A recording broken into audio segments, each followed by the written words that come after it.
Your Grace, perfect timing. The results from our last round of experiments have... Wait, Jurier, he's not alone! Huh? Lorvine and Jurier? No need to panic, you two. I've already told them about our plan.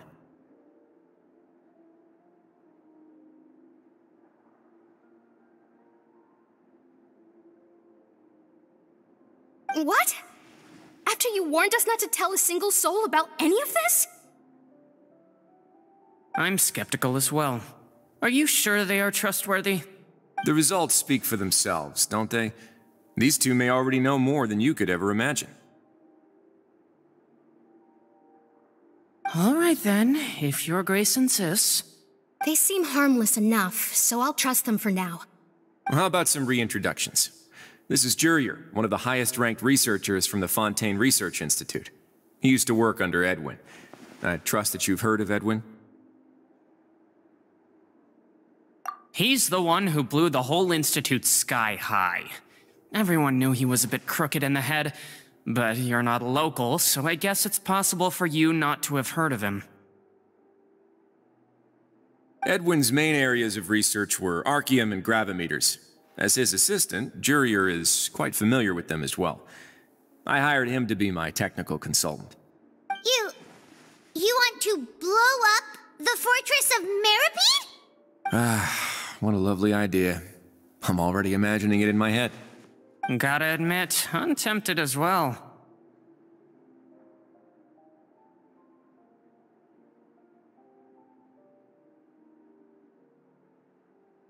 Guys, focus! Focus!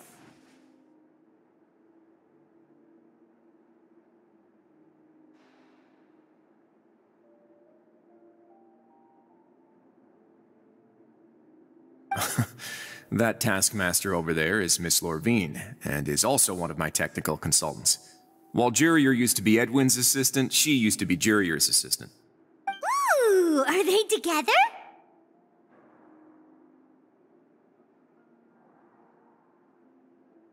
See, everyone keeps asking this question. Are you too sure you're not a couple and just using your work as a convenient cover? Your Grace, I am not in a relationship with this man. If I dated her, I'd officially be madder than Edwin. Jeez, forget I said anything then. Follow me. Whoa, there's another door that goes right up. Your constant amazement makes it seem like the fortress can do anything.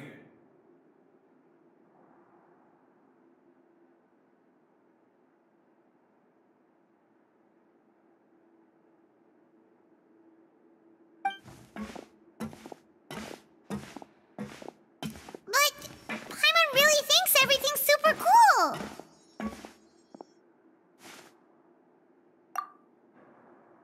Well, let's spice it up a bit. And here you go.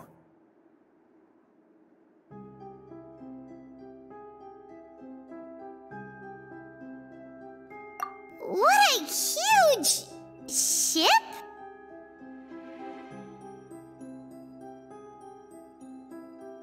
This is also a production zone that Paimon's never seen before. What's going on? How much do you know about Fontainian history? Not much at all.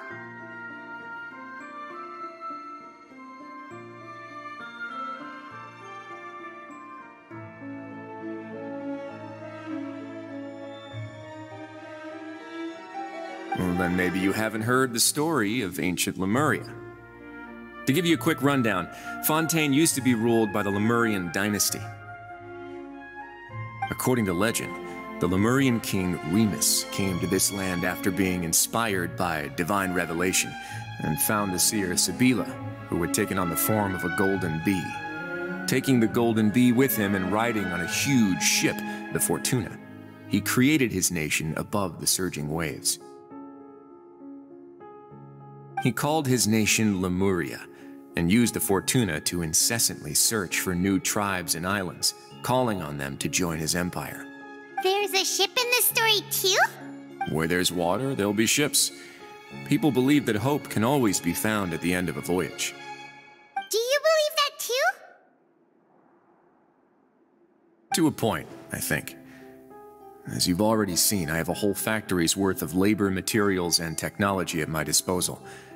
Certainly can't hurt to give it a try. So the moment I began to speculate that the primordial sea might lie underneath the gate, I also began this project.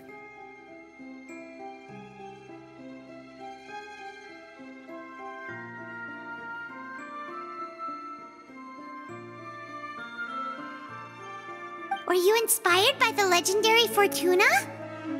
Maybe. Fontanians need something to hold on to cope with the impending disaster.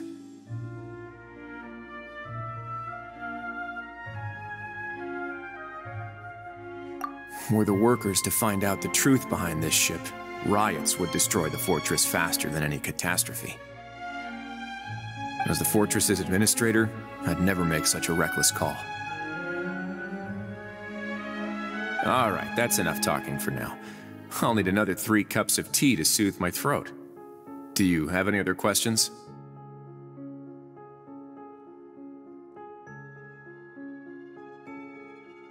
Seems like you're good. Come on, I'll take you back.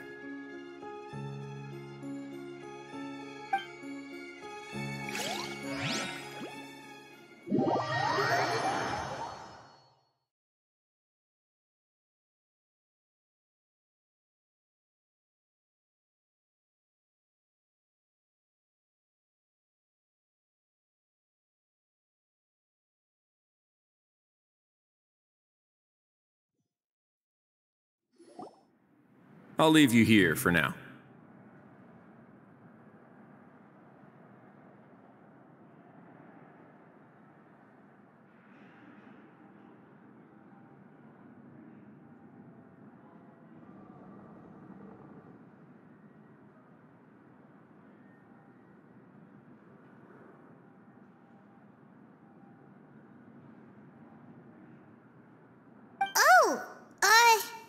Thank you so much.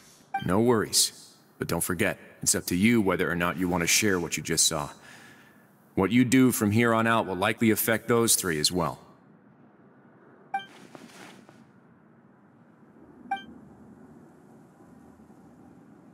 Yeah, we'll put a lot of thought into it for sure. Great. I look forward to what happens next.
Welcome back. Do you want a cup of tea? How can you be so much like Wriothesley, always drinking tea?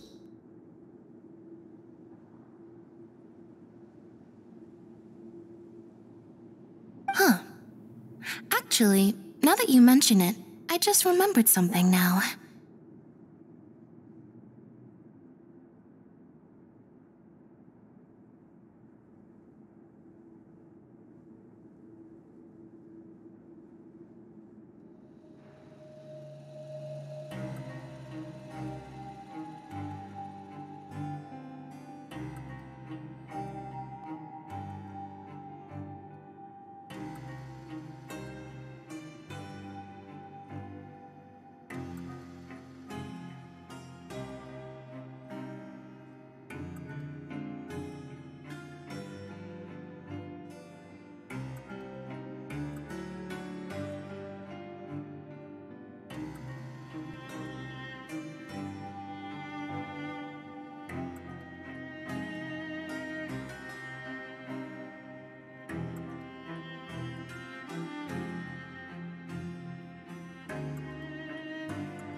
While I was sedated, I could still barely hear two people talking next to me. They were discussing everything, from the leaves to the water and even the teacups themselves. Must have been Wriothesley and Sejuin. Yeah, I heard one male voice and one female, so it should have been the two of them. They really were just talking about brewing tea. I really can't make sense of this place. So, Traveler, Paimon, were you able to learn anything from Wriothesley? Yeah, he explained everything. Very well. Then, would you mind checking your answers against my speculations? Yeah, I took the time to rest, so I'm feeling a lot more relaxed now. Nobody else is around, and Miss Sejuin is also busy with something or other, so let's just talk here. All right, then I'll posit my theories. I asked myself 3 questions. Firstly, why was Fremine affected by the primordial seawater? It was because he dove into the sea. My theory is, the long-lost primordial sea is probably very close to the fortress of Mirapede. Ooh, he's good. He got that right on the first try. That's Arlene. Secondly, Wriothesley's attitude changed dramatically during the course of our stay here. He ignored us completely at first, then suddenly roadblocked us. Why? I spent quite a long time thinking about this. If he has been monitoring the Fatui since the very beginning, he probably ignored us at first because he was hoping we could find Master Child for him.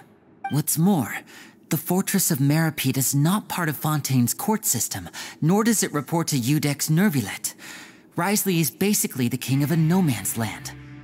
As long as the fortress doesn't do anything about Master Child's disappearance, Father can use it to pressure the Fontaine authorities. And while the two factions are pitted against each other, Wriothesley will be free to move between the parties of interest.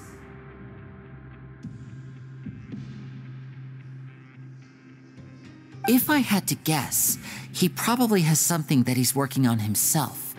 It's likely related to the secret of the infirmary, but I just can't think of what it could be. You're super smart! Thanks so much. Then finally, there's the last question. If Wriothesley does have a plan, what could it be? All I know for now is that his plan probably has something to do with the changing nature of the seawater. He's even gotten Cloran to help him out. That can't be the full extent of what he's doing. There's probably a secret passageway behind the block in the infirmary, and there's something big in the fortress that most people here never get to see. He has a bargaining chip, and it could be important enough for Father to deal with him directly. I don't have enough information, so I have no idea what his chip might be. But let me guess. You have the last piece of the puzzle.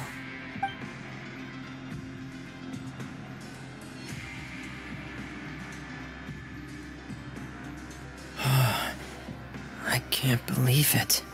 The sea will engulf everyone. Just like the prophecy said. Could Wriothesley have wanted to meet Father to figure out a way to deal with this crisis? If you remember, I once mentioned that Father sees the House of the Hearth as her base of operations, and she truly wants to resolve the crisis. But how could Wriothesley have known that? Or perhaps he didn't know, and just wanted to bring Father over to his side? Which could be why he said he just wanted to negotiate. Yeah, that makes sense to me. I understand your concerns as well, Traveler. I'll figure out a way to pass this on to our father. No matter what, we're on your side. The two of you have already aided us far too much. We probably wouldn't be standing here right now if not for you. If you ever need anything else going forward, please come to the House of the Hearth at any time. Though you may not share the sentiment, after all that we've gone through together, the three of us basically see you as family now. You have my gratitude. Thank you for protecting Linny when it really mattered. And thank you for sharing the secrets of the fortress with us. We didn't think you were going to do it. Why are you being so formal all of a sudden? Given your strength, you might not need our help at all. But if you are ever in danger, we will try our best to protect you. Aww, the sound of that makes Paimon feel all warm and safe inside.